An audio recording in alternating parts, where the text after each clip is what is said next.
Hello everyone, it's Brian here for the review for the newest episode of The Walking Dead Season 10. This is going to be for episode 3 titled Ghosts. I enjoyed this episode a lot better than last week's and a little bit better than the Season 10 premiere. So the episode starts with Carol waking up and taking some pills, which I have to assume are expired at this point, and going outside the walls, and eventually we get this title card or time card, and Gage and Laura also go outside the walls and kill some walkers, and we Aaron eventually goes with his group and eventually goes to kill some walkers, and they do kill him, but unfortunately they have to run it back inside because there's more walkers coming. This continues for almost 2 days, and before Michonne can get some sleep, she's called back outside because there's another herd coming. We get the intro, and it looks like there's some burn marks and fire near the title. So I don't know if that was there before, but that's a cool touch. Gamma comes to Alexandria and tells them to go to the border and wait for Alpha. The council talks about what they're going to do, and Lydia tells them that Alpha probably isn't the one sending the walkers at them because it's not really her style. And also, if it's not Alpha, who is it? Because Eugene says that maybe it's a satellite and fire that caused it, but how can that attract the walkers? The satellite didn't crash in Alexandria, so that doesn't really make so much sense. Anyway, Margot, a highway woman, wants justice, and so does Gage, and Sadiq leaves because I think he's having a panic attack or a PTSD thing, so he leaves. Michonne says that they can't survive Alpha's horde, but how do they not have a plan for Alpha's horde after like 8 months? Can't they just do what they did in the comic by using horses and horns to lead the herds away? Carol, Michonne, and Daryl have a plan. They're going to go to the border while Gabriel and Aaron take some of their own people each to deal with the coming hordes. Carol takes a gun without telling anyone. Gabriel then forces Aaron to take Negan with him because he's low on fighters. After killing some walkers, Aaron gets tense with Negan. But where are Aaron's other fighters that he brought with him? Did they die? Anyways, at the border, Alpha comes and tells them that they have to be punished. Alpha tells them that she knows they crossed her land more than one time, but I'm sorry, there's no way they could have learned that they crossed the border during the snowstorm because any whisper that could have been there would have frozen and starved to death. Alpha says that instead of blood, she'll take the survivors' hunting grounds instead. I like how Carol told Alpha to her face that she wasn't scared of her, but when Alpha mentions Henry, Carol pulls out a gun and shoots, but Michonne knocks the gun out of her hands and the bullet hits the ground instead. Alpha says that she'll forgive that, but that they better run. And I did like the scene because I heard rumors or fake spoilers that Laura was gonna die here, and it made sense because she is the fourth main character in the scene, and I'm glad it didn't happen because I don't like it when everything is always spoiled in the show, so this surprised me. Carol sees three whispers in the woods later and goes after them. Aaron and Negan are still killing walkers, but they argue. They get tense because Aaron brings up Eric and Lucille.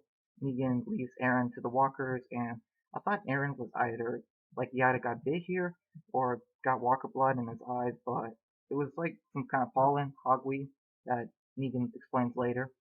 Michonne questions Carol about the pills she's taking because no one else saw the three whispers. After that, they go to a school to wait out, the night.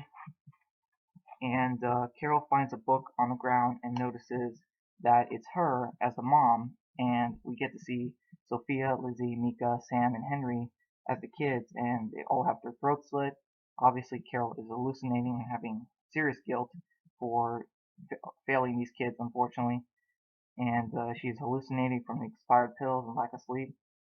Daryl sits with her and talks to her about how his dad was a truck driver and hallucinated a girl jumping in front of the truck because maybe Carol is kind of having the same thing. She's not right in the head. Carol goes on watch. Aaron can't see and he gets attacked by two walkers in the shed.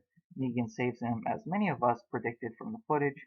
And Negan mentions that it's hogweed that's making Aaron temporarily blind. Carol finds a person, or maybe it's a whisper or some kind of corpse, sitting at a wall. When she turns around, we hear Henry calling out to her. Carol turns around and we get possibly the most frightening quick scene in all of The Walking Dead.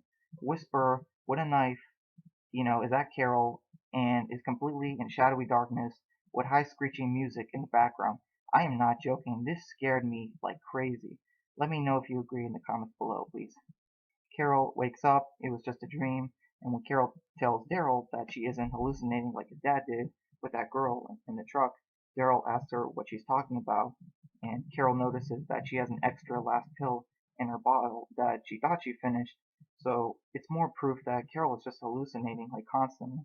Carol goes to the gymnasium and notices a Whisperer, but she gets caught in the trap, and the Whisperer leads Carol to the walkers. Carol uses her gun and knife to take out the walkers and fight them off, and Carol cuts herself free and falls down on some glass, hurting her arm. They bring her, Michonne and Daryl bring her to Sadiq and Dante, but Dante is still getting the PTSD again and is having trouble. Negan and Aaron notice the sun getting up, and Rosita and Eugene talk, and Rosita tells Eugene that they're never going to be a couple. Michonne talks to Sadiq for a little bit, and then Dante comes in and talks with him. Dante mentions how he was a field medic in Iraq and had to deal with PTSD as well. Carol is having another dream, obviously. Even Henry's there. Carol wakes up for real this time and talks with Michonne. Michonne goes to talk with Judith again and finally go to sleep. Carol goes to talk with Daryl, and it turns out the Whisperer from earlier got shot by Carol and is now a walker, so Alpha. I'm not going to be happy about that. So this was a really good episode. It looks like next week we'll focus half in Alexandria, where there's going to be a lot of tension in Alexandria on what they should do with the Whisperers, and the other half of the episode is nighttime with Ezekiel, Jerry, and Magnus group needing to defend the hilltop from some kind of a walker attack. People are getting injured, so we'll have to see if it's the Whisperers, because Earl believes so, and it makes sense because Alpha murdered his wife. I'm excited for episode 4. It looks like it's going to be another really good episode. Maybe we'll get some deaths in that episode since we didn't get any this week. I'm so glad we're only getting one bottle episode from this first half from what I know so far. And the music was very good this episode. But very scary with that Whisper jump scare. I mean, oh man, like seriously. Well, anyways, that's it for my review. Please like, share, comment, and subscribe if you enjoyed this. Until next time, guys. Bye.